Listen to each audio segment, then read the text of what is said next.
Tracking, alerting, protecting. This is WKYT News. We're following along with families preparing for the Christmas season. Business is booming for Kentucky tree farms. Plus, the Cats score another big win in Rupp and remain undefeated. We'll have highlights from the game. Hope something changes. I hope the police try to find whoever did that. Lexington police say vandals are responsible for these pellet gun holes you see in the window of this truck. Now, police believe these vandals might be behind other cases in the area. You have to be so cold-hearted to even do something like that. A Frankfort house catches fire the day after Thanksgiving. Today, investigators say it could be arson. WKYT News starts now. A 3-year-old's Christmas gifts go up in flames. Good evening, I'm Kristen Kennedy. Investigators are trying to figure out how a fire started inside a Frankfort home on Hillview Court. The fire this weekend damaged the house and we're told destroyed a 3-year-old's Christmas presents. Police and firefighters believe it could be arson. In our top story at 6, Sean Moody talks to family devastated by what happened. This is what Joni Yunt's house looked like late Friday night. Smoke pouring out the doors and windows. 2 days later, she's still a little lost. I cried the whole night. Yesterday, when I walked inside, I started crying. I couldn't really do nothing but cry. She wasn't home when the fire started. Her sister called to tell her her house was burning. This is actually where the fire had started. That's Joni's bedroom. It's also where she kept Christmas presents for her son, Nicorian. He's 3 years old. He didn't do nothing to nobody. This is a lot for a 3-year-old to take in. I haven't really told him, but he's a very, very smart kid. I told him he was going to get a new room for Christmas because he keeps on asking to go home, so. Firefighters here at the Frankfort Fire Department say most of the damage was limited to that bedroom, but there was smoke damage throughout the house. Now they'll try and figure out what started the fire, and they say it may not have been an accident. You have to be so cold-hearted to even do something like that. Firefighters say the front door of the house was open when a neighbor noticed the flames. They say that and the way the fire burned make it suspicious. They say this could end up being an arson. I feel like I was an actual target to somebody. Joni's hoping investigators figure this case out while she figures out what's next. She says she can't think of anyone who would do this to her. I'm not going to get mad because, you know, the person that had this, the devil has got to them enough. So I'm just going to keep my head up and I'm going to keep God with me and I'm going to rise above this. In Frankfort, Sean Moody, WKYT. Firefighters aren't sure whether the house will be livable again. Yount says she and her son will stay with other family members. Fire crews in Lexington spent the afternoon in one neighborhood putting out flames. They say a fire started in the dryer in the basement of a home on Monticello Boulevard. They were able to contain the fire. We're told it didn't spread through the rest of the house. One person, firefighters say, was in the home at the time, but no one was injured. All 4 people accused of shooting a Danville restaurant employee faced a judge this week. According to the Advocate Messenger, a grand jury indicted the 4 people. Police say they shot Zoe Reed back in September at the Domino's in Danville. Robin Adams, Patrick Brand, and Rico Penix are all charged. Police also arrested a 16-year-old in the case. Police say Nathaniel Davis will be treated as an adult. All 4 will be arraigned Tuesday. People living in one Lexington neighborhood tonight are afraid vandals hit them again. Last month, vandals targeted car owners and church members in the Winburn community. And this weekend, police say someone fired a pellet gun into a man's truck more than a dozen times. As WKYT's Mark Barber found out in this Crime Tracker report, people living there are worried. Police say the group of people who vandalized a church and several cars in the Winburn area about a month and a half ago may be back at it again. Police say Friday night, someone fired 15 times at this 74-year-old man's truck. As you can see, they even shot out one of his windows. Investigators tell us the scarred windows could be the handiwork of the vandals who slashed the tires of cars and shattered a window at St. John Baptist Church back in October. The latest case of vandalism happened on Colchester Drive, which is less than a mile from Thurman Drive, where police say 6 cars were hit last month. Bad situation for that kind of stuff, you know. Leroy Simon is raising his grandchildren here. He says he constantly worries about their safety. I'm worried about it. I'm very worried about my grandkids. Simon tells us his safety concerns are even keeping him up at night. Well, I stay in the house and just, keep my eyes open, see what's going on. But the 83-year-old says he can't take much more of the sleepless nights. You hope something changes. I hope the police try to find whoever did that. Investigators say at this time they don't know who is responsible for the vandalism. In Lexington, Mark Barber, WKYT. The owner of the vandalized car thinks it'll cost about $2,000 to repair it.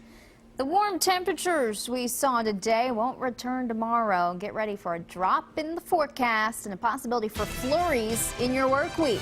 WKYT meteorologist Jim Caldwell is tracking some changes tonight. Tonight it's really nice is the thing. We're in the 60s, mid 60s earlier today.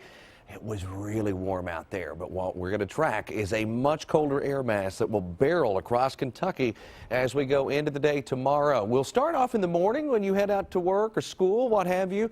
It's warm, maybe a little wet, but it will be warm, but temperatures will crash all day, so by the time you load back up on the school bus or go home from work, temperatures are down, maybe into the 30s tomorrow.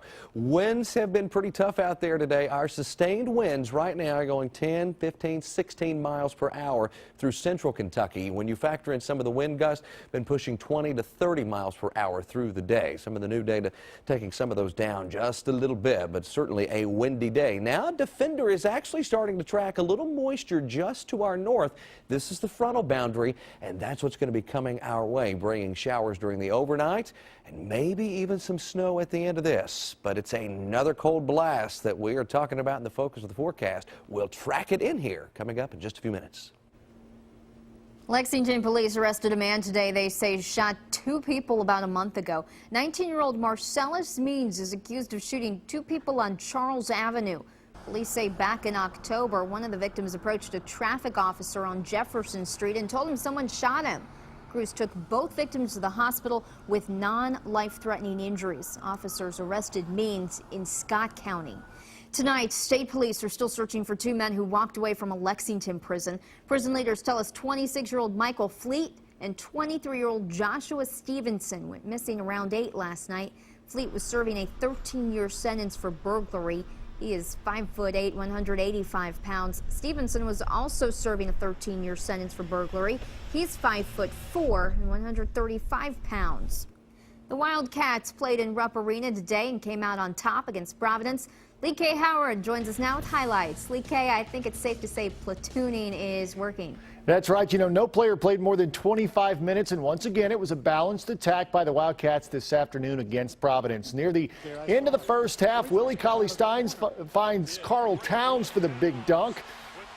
Wildcats finished the half strong and lead 26-22 at the intermission. Kentucky opened the second half on an 18-7 run. Alex Poitras with the big finish here.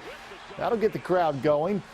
Aaron Harrison then driving the lane, leaving it up for Towns. The finish plus the foul. Towns had 11 points and 6 boards, and it looked like Kentucky's streak of three-pointers could be in jeopardy, but Devin Booker puts an end to that from a long distance. The streak lives on. 907 straight games with the 3. Aaron Harrison adds another one. Andrew Harrison then pokes the ball free and uses 2 hands for safety.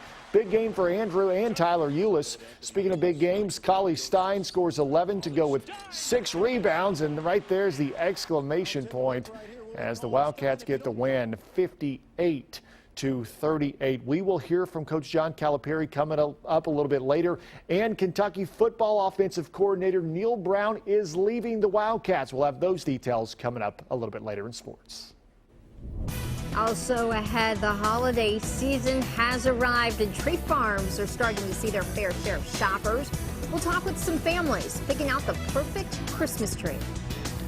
It may not feel like holiday weather outside, but it sure is starting to look like it. This weekend is a big one for families decorating the inside and outside of homes. We sent WKYT's Mike Linden to a Lexington Christmas tree farm where he talked to families searching for the perfect tree. While 60-degree daytime highs in Kentucky may not bring the holiday spirit, for most families, the weekend after Thanksgiving means it's time to get a Christmas tree. But not by going to a retail store, but by picking out a fresh one, loading it up, and hauling it home. You can't beat the odor of a fresh cut tree. And these things, when they're cut, the odor on them is tremendous, and they last through the Christmas time. And so it's a real Christmas feel. Fraser firs grow by about 1 foot per year. So an 8-9 foot tree being cut down this year for the holidays was planted almost a decade ago.